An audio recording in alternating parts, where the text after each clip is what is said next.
Hello, everybody, and welcome to the Mark Richt Show, brought to you by Williamson Automotive. Joe Zagacki alongside Don Bailey Jr. You're still smiling from ear to ear. Absolutely. Hurricanes beat Notre Dame 41-8. What a great night. It was, Joe, and I love the fact that the University of Miami was in the national spotlight and then took advantage of it by dominating Notre Dame in every single phase of the game.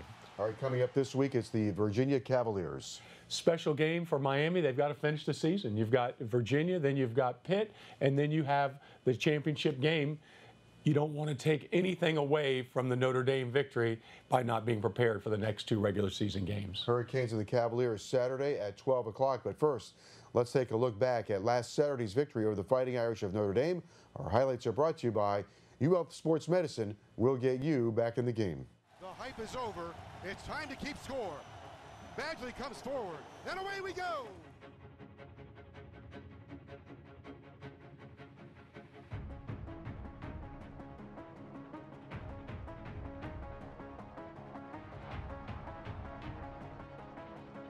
Miami knocking on the touchdown door. Rozier going to throw to the end zone. He lobs it for Braxton Berrios. He's got it! Touchdown! Miami! Wimbush the throw, looking left throws. Timothy intercepted. Miami's got it on the near sideline. It's Jaquan Johnson, and Johnson is brought down at the Notre Dame 35, and this place is going crazy. Time he's going to run it up the middle of the quarterback draw. Breaks one tackle. He's at the 10, cuts up to the 5. Rozier dives to the end zone. He's in for a touchdown. He went in standing up. He gets a block at the 40. DJ Dallas at the 30. Near sideline to the 25 before he's run out of bounds by Aquara. 24 yards for DJ Dallas. He fires, intercepted. Malik Young has it at the 20. He's at the 10. He might go. He's upended at the 8-yard line. Malik Young with an interception. Shotgun snap, hook. Looking to his right. Got it. Bye now. He's going to go all the way. He's at the 40, at the 30, near sideline 20, 15, 10. Trajan Bandy takes it all the way home. It's a touchdown. Touchdown, Miami. 66 yards. They are going crazy at Hard Rock Stadium. Looking, hit, throwing for Cager down the sideline. It is caught. What a catch by Lawrence Cager. Way to DJ Dallas. Ushers it to the left side. Dallas turns the corner. He dives for the end zone. He is in for a touchdown. DJ Dallas somersaults into the end zone. Touchdown, Miami. He's looking to throw. Here comes the pressure. Swapped it. The ball is knocked away, and it's recovered by Garvin. He did it again. Jonathan Garvin did it last week, and he does it again tonight. He knocks the ball free, and Garvin recovers the fumble. We'll give it to Dallas on the right side. Dallas breaks the tackle, lunges into the end zone. Touchdown, Miami. There is jubilation in Miami. It's a perfect night in paradise. The Hurricanes stay undefeated. Miami 41 and Notre Dame 8. And that's your final score.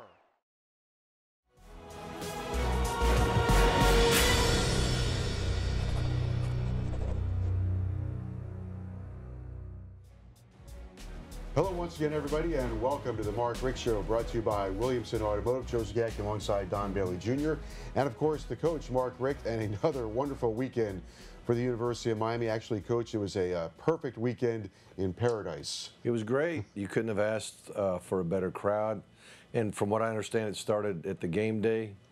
The game day crowd I heard at 5 o'clock in the morning. People were wrapped around the building waiting to get into the pit.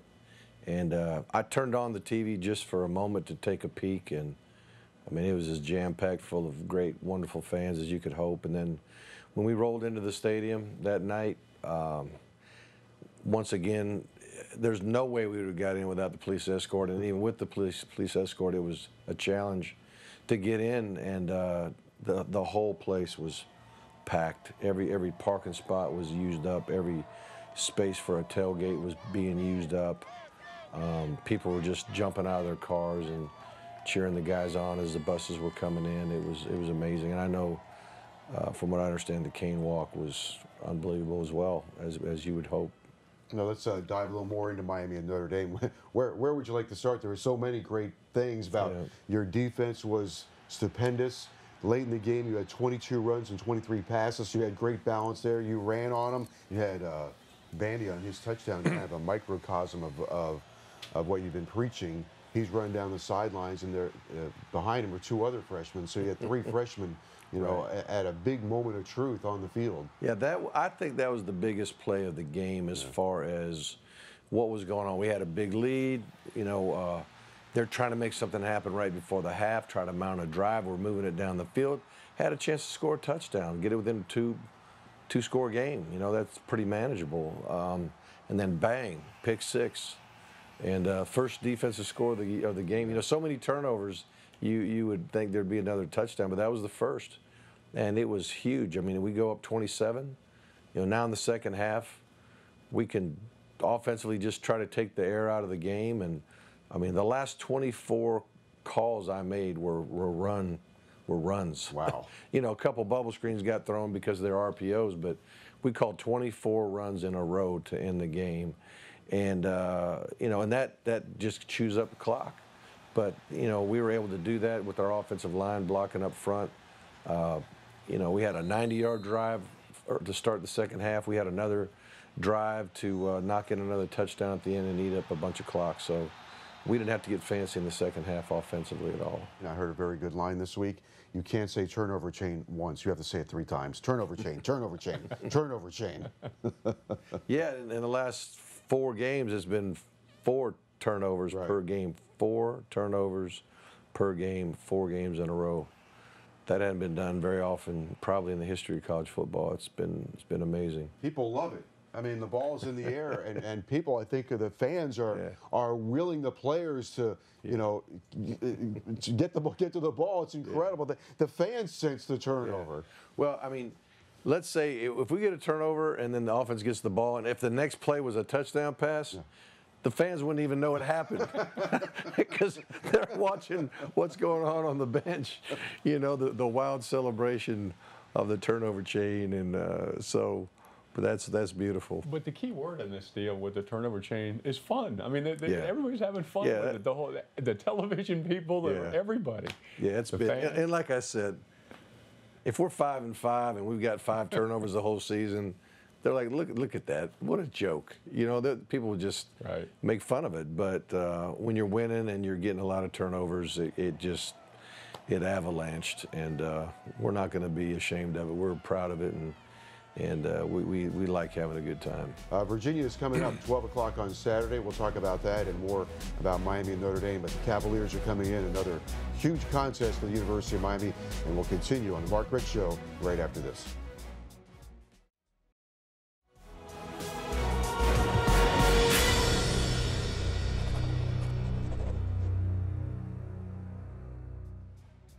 Happy to welcome you back to the Mark Richt Show, brought to you by Williamson Automotive, Joe Zagacki and Don Bailey Jr., and University of Miami head coach Mark Richt as the stakes continue to grow, Coach. Geez, you start watching the tape, and you're like, we got problems. You know, we got issues. We got things we got to try to solve. As far as, you know, how are we going to attack these guys offensively, defensively, special teams. Bronco Mendenhall, I've known him for years. He's a really, really good coach. And he's taken that program already in a great direction. Already becoming bowl eligible this year. They've struggled to do that lately, and he just got them playing fast and physical and smart, and he's a very smart guy. You know, he's a defensive-minded guy. You know, he's a lot like Manny. Smart guys, understand the game, understand offense. They're not just cookie cutter blitzing and all that. They understand, you know, why they're blitzing, why they're playing certain coverages. You know, they study whether the back's on the right or the left, or, you know, and how we're going to pressure this thing and how we're going to stop the run here. I mean, he's very, very thoughtful about how he goes about his business, and then he gets those guys to play hard as heck. How do you, what will your approach be with the team this week in the preparation? Because there's going to be a lot of attention on the program. Yeah. The college football playoff is out there. Yeah. You're playing for big things. How do you put it in perspective? You can't hide from what's happening. You can't, you know, put your players in a bubble. You know, coaches, and I've said it many times, we can come in the office, we could turn, you know, put the blinders on and go to work and just grind. But the players, they go to class. They're out in the community. They live on social media. That's just the generation that we have. So they're going to see everything. They're going to hear everything, good or bad. And, you know, they got to be able to handle the prosperity as much as they've been able to handle, you know, the moments of, you know, trying to have a little bit of a chip on your shoulder and prove people wrong. So, you know, now we got to prove people right. It's a whole different mentality. One group that's going to have a special day are your seniors. Last home game for them, and that's always brings a lot of attention and emotion. Oh, it's amazing when you look in those seniors' eyes, and even though I haven't been here the whole time they've been here, you can still see they're like, is this really the last home game already? It's so amazing how fast it really does come, and the realization to know this is my last game, you know, in front of our home fans. And that's why I think it's so crucial to be there and support those guys and let them know that we love them and we appreciate everything they've done. And, you know, the fans certainly know all the guys that have made plays over their careers and have done big things, but there's a lot of seniors that maybe didn't get quite the attention but worked just as hard and did just as much for the program, either by being a scout teamer or by just, you know, being a solid backup or whatever it may be. All those guys deserve accolades, and that's why, you know, our U Network is designed to bless all those guys. You know, the program we have to help guys find work when their football careers are over. It's also probably appropriate, since we're about a half hour into the show, and did not bring up that you are the Coastal champions and will play in the championship game. And that is something that should obviously be acknowledged. The University of Miami's been striving for that for a long time. And you got down there in the second year. Yeah, well, the timing of it, of knowing that we were the champions, was really awkward. I mean, here we are getting ready to play Notre Dame, or anybody, it doesn't matter. You're just getting ready to go on the field for pregame warm-up, and you find out you're the Coastal Division champs. And, I mean, I didn't know what to do. You know, bring it up, hey, cheer in the locker room, or I was shaking a few of the coaches' hands and saying, you know, congrats on that. And they're like, Coach, we got a game to play. So that helped me. Yeah, just don't say anything about it till after the game. So. But, I mean, it would have been wonderful to, you know, win it on the field, have the trophy ready, be there with the fans and celebrate the deal. And we just couldn't really do it that way. We brought, Blake James, our athletic director, brought the trophy into our team meeting, you know, Sunday evening. And we got a chance to hoop and holler just a little bit. But it's not the same as it would have been if it would have happened, like, right on the field in front of 65, 70,000 fans. You gave them a lot to hoop and holler about Saturday night. Yeah, they were hooping and hollering for sure. I tell you what, you watch TV copy of our games and you watch our fans. I mean, they're like no other in America, and I just love them. All right, we'll come back and talk about the Virginia Cavaliers coming into Hard Rock Stadium on Saturday at 12 o'clock. We'll continue with University of Miami head coach Mark Richt right after this.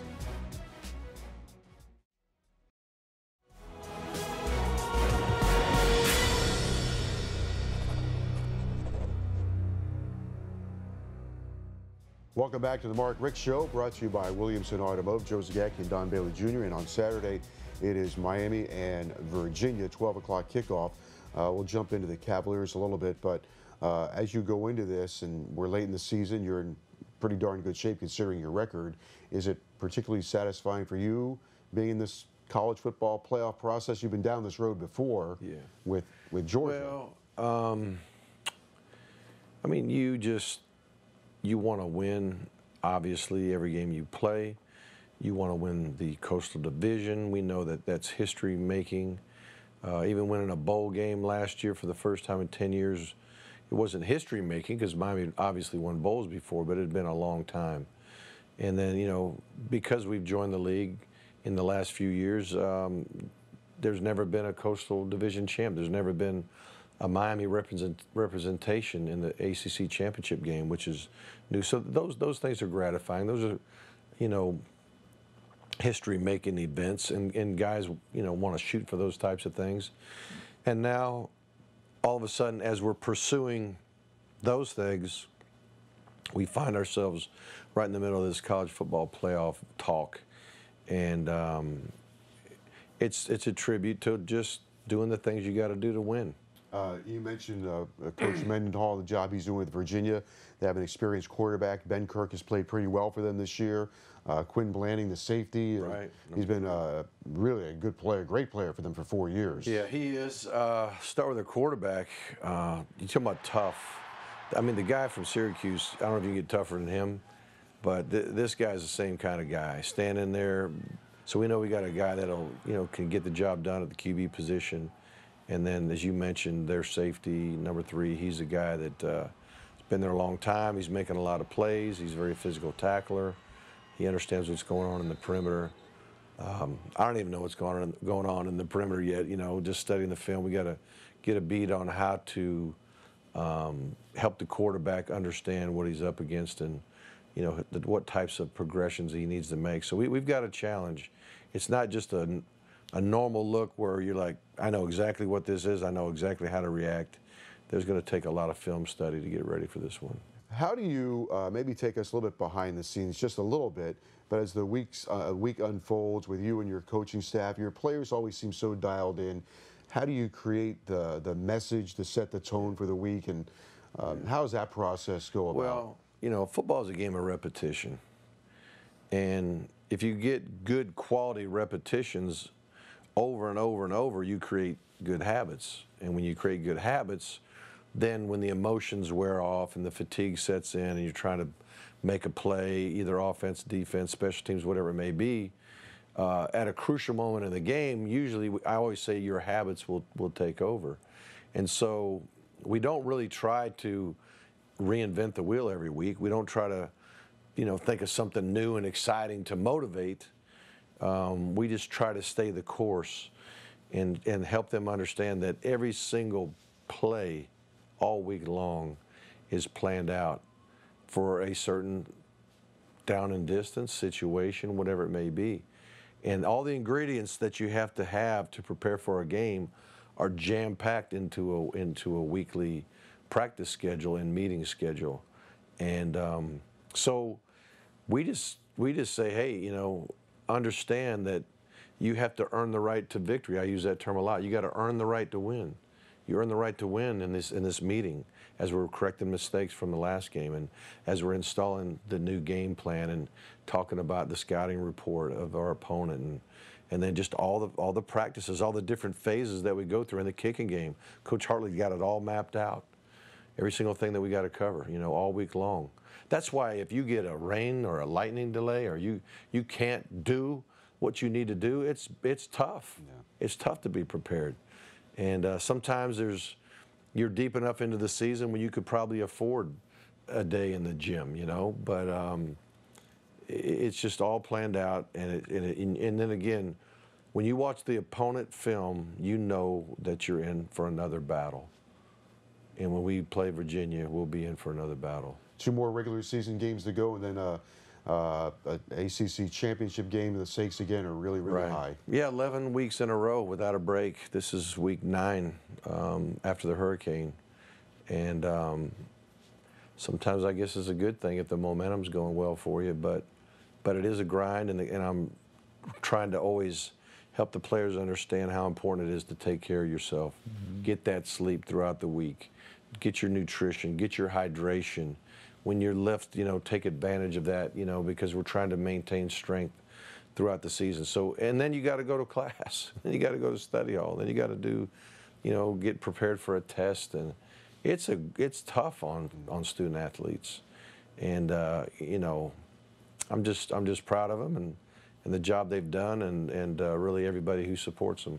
All right, Coach. Virginia come in the very best of luck. 12 o'clock kickoff. Right. And we're looking forward to it. Well, I am too. Thank you. All right, that's University of Miami head coach Mark Richt for Don Bailey Jr. and head coach Mark Richt. I'm Joe Zagacki. We'll see you next time right here on The Mark Richt Show.